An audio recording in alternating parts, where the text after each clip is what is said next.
Series or parallel? Ano nga ba ang naaangkop na solar panel configuration para sa iyong solar setup? Yan ang tatalakayin natin for this video. Tara! Unang-una sa lahat, atin mo nang tignan kung ano nga ba ang pinagkaiba ng isang series connection at isang parallel connection. So, meron tayong ditong halimbawa. So, ang ginamit natin na example is battery. So, as you can see here, meron tayong example ng isang series circuit at example ng isang parallel circuit.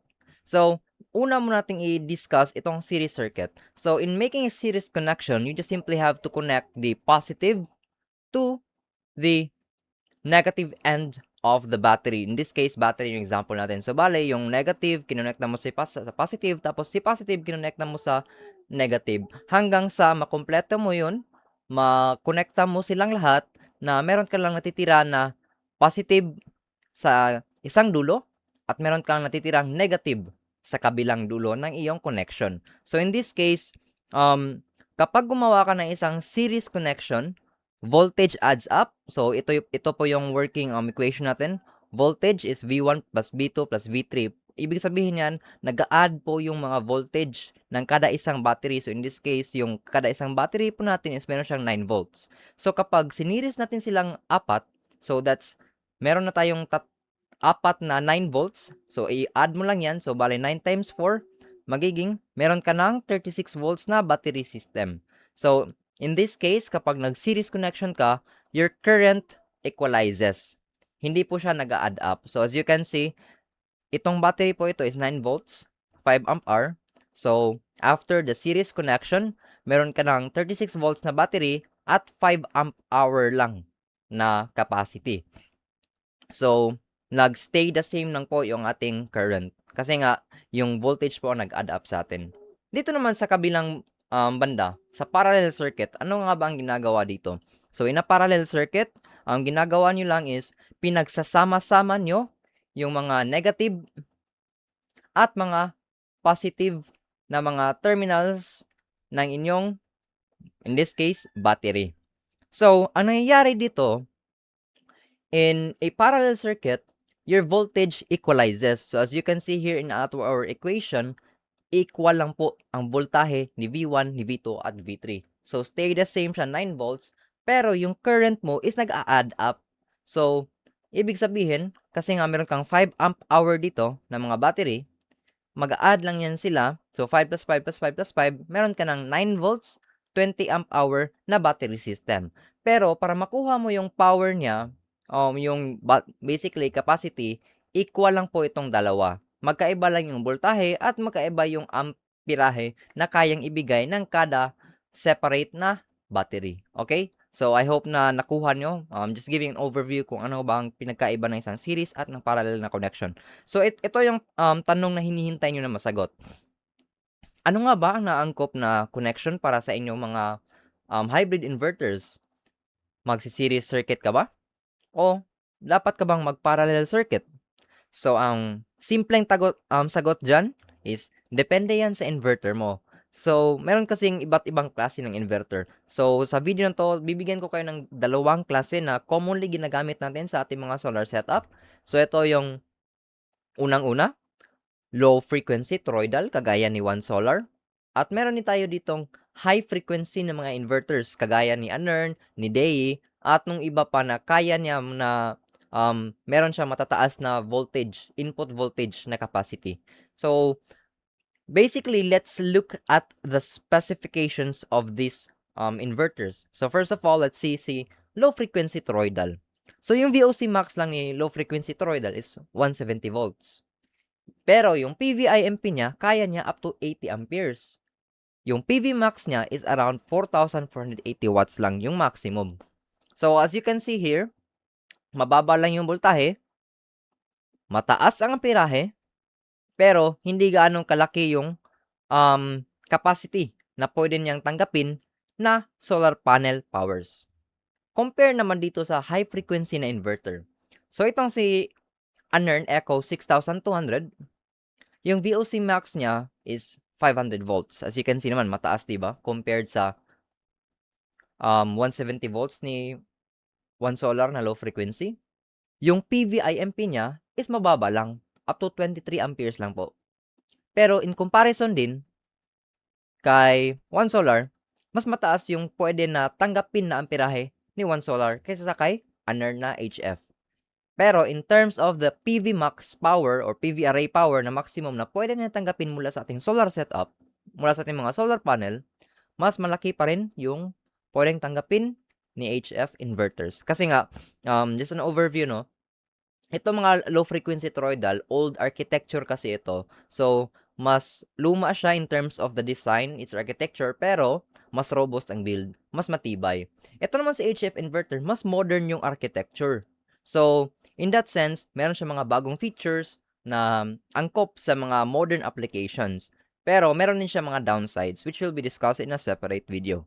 So, ito lang po yung focus natin for this video. So, again, as you can see, ito po yung mga differences niya in terms of their specifications at ano yung mga parameters, safe working parameters na kaya ng kada isang inverter na to. So, let's proceed.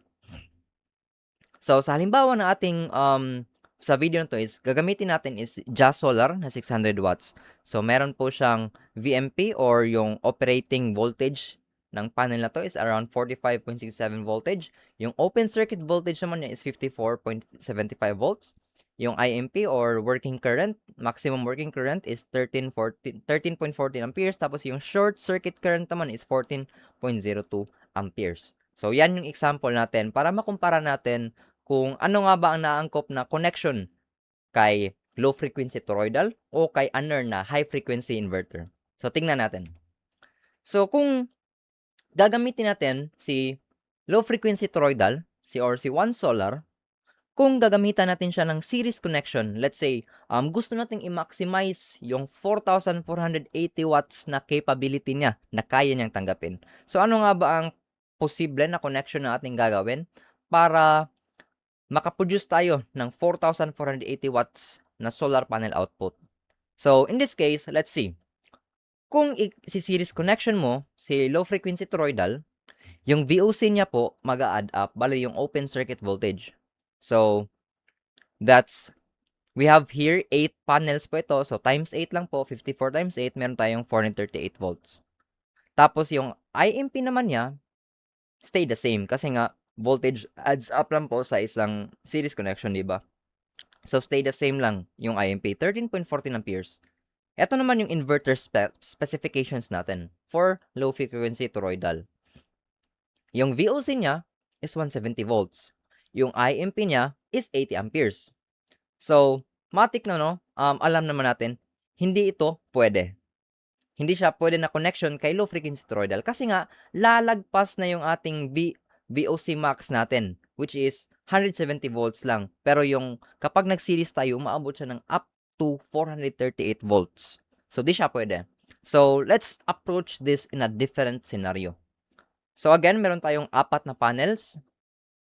So, para ma-maximize natin, makuha natin yung 4,480 watts, gagawin natin is, gagawa tayo ng 2 piraso na 2S2P na configuration. So, ano nga ba itong 2S2P? Meron tayong panels ito na naka-series, di ba?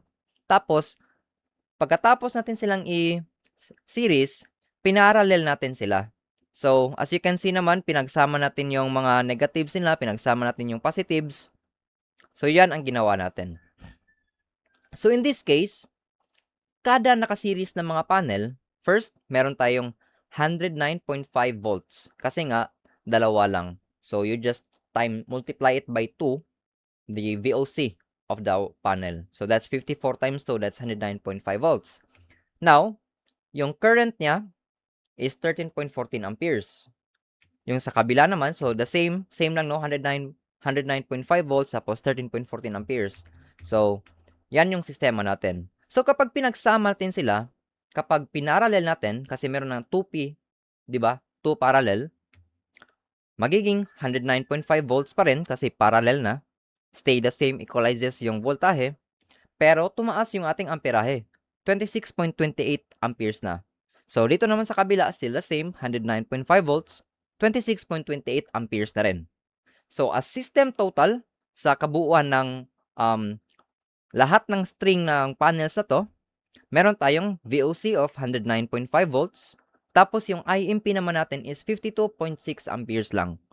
Kung atin yung ihalin tulad or i-check natin sa kanyang inverter specifications.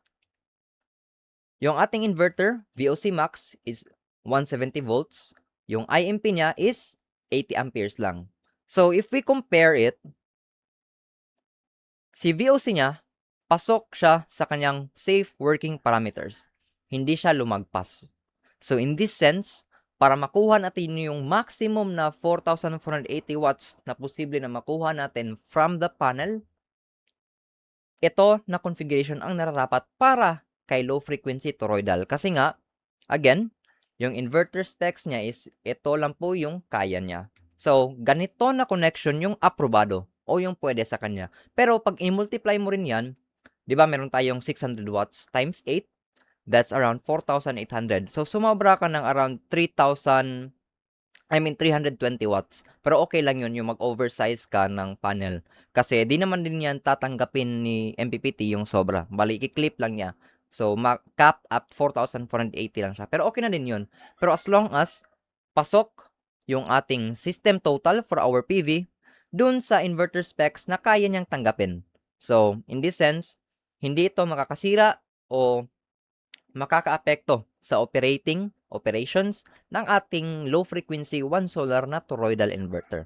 So, okay na tayo dito for a low frequency toroidal. Nakita niyo na yung kung paano yung connection na narapat sa kanya. So, dito naman tayo sa kabilang banda, sa isang high frequency inverter. So, kung kukunin natin yung previous na setup natin na meron tayong dalawang piraso na 2S2P na connection. Yung system total natin is VOC 109.5 volts, pero yung IMP natin lumagpas 52.6 amperes. Pero yung inverter specs natin, yung VOC, pasok siya kasi nga 500 volts yung maximum, 109.5 lang yung sa atin. Pero yung IMP naman natin is lagpas na lagpas. So, more than times 2, di ba?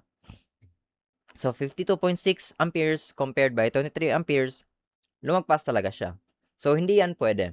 So, in this case, itong ganitong setup na nag 2S2P ka, hindi to pwede kasi nga, itong IMP or working current ng iyong system, ng iyong PV, hindi siya pwede tanggapin ng ating inverter kasi nga lagpas na sa kanyang safe working parameters o recommended na parameters para sa kanyang IMP maximum na kayang tanggapin ng ating HF or high frequency inverter. So ngayon,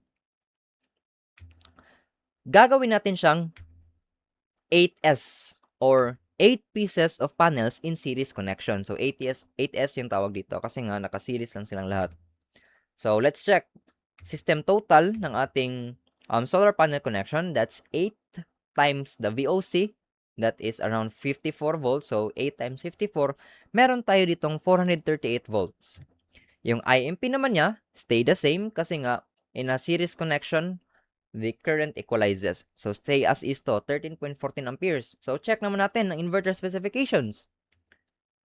Si Unearn HF, pwede siya tumanggap up to 500 volts VOC max.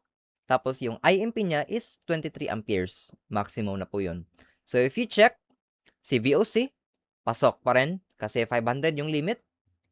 Tapos si IMP, pasok pa rin, di siya lumagpas sa 23 amperes na limit kasi nga 13.14 lang yung ating IMP for this system of panels. So in this case, as nakita natin, yung aprobado na connection, solar panel connection for an HF inverter kagaya ni Unearn o high frequency inverter is in series connection. Meanwhile, dun naman kay low frequency toroidal kagaya ni One Solar 6 kilowatt inverter, magto 2S2P po tayo kasi nga hindi siya pwede tumanggap ng mataas na voltahe kasi nga either makakasira ito sa sistema mo or di ito gagana talaga. Hindi siya tatanggapin ng iyong IPPT kasi nga sa sobrang taas na voltahe kapag nag-series ka. And then, I'd also want to mention na si One Solar pala is meron siyang dalawang PV input. So, bali, meron siyang dalawa na positive at dalawa na negative. Kaya nga, dito sa pinakita ko sa example is, nag 2S2P tayo kasi ito na connection is pwede natin ilagay sa PV2. Tapos, ito naman na connection is ilalagay natin sa PV1. Kasi nga, dalawang slot ng PV input si 1 solar. Pero yung dalawang slot niya is parang naka-busbar lang yun sa loob ng kanyang inverter. So, it's still parallel pa rin sa loob ng sistema. Kaya nga nilagay ko nga IMP niya is 52.6 amperes kasi pag parallel mo within the inverter, mag-a-add up na tong dalawa na amperahe. Okay? So, yan po siya. So, yan ang difference ni series or parallel at saan ba siya naaangkop? Kay low frequency ba or kay high frequency na inverter? So, I also wanna mention na oversizing of panels is also advisable kasi nga, hindi naman all the times ensured na for example, 600 watts yung panel mo, 600 watts din yun yung talagang makukuha mo in actual situation. Hindi po yan ganun. Kasi nga, meron tayong mga varying factor situation kagaya ng angle, shading, so yung mga ganun. So, it is advisable to oversize your panels to 10 to 20% to compensate for those factors na mentioned. So for example, if we'll oversize this at around 10%, si low frequency, pwede natin siyang bigyan ng up to maximum of 4,928 watts. Tapos ito naman sa HF na inverter, bigyan natin siya ng up to 7,150 watts na solar panel. So, yung excess naman niya, if ever susobra, if maximum talaga yung harvest mo, optimal yung harvest, di naman din yan i-harvest ng ating MPPT. So, okay lang din. Okay? So, yun lang guys. I hope na may natutunan kayo sa video na to kung ano bang dapat na solar panel configuration ang dapat mong i-connection sa iyong mga solar panels. Magsiseries ka ba? Or parallel connection. So again, always check your hybrid inverter for the specifications para malaman mo ang mga safe working parameters niya para malaman mo kung magsiseries ka ba o magpa-parallel. So yun lang and I'll see you on the next video. Bye-bye.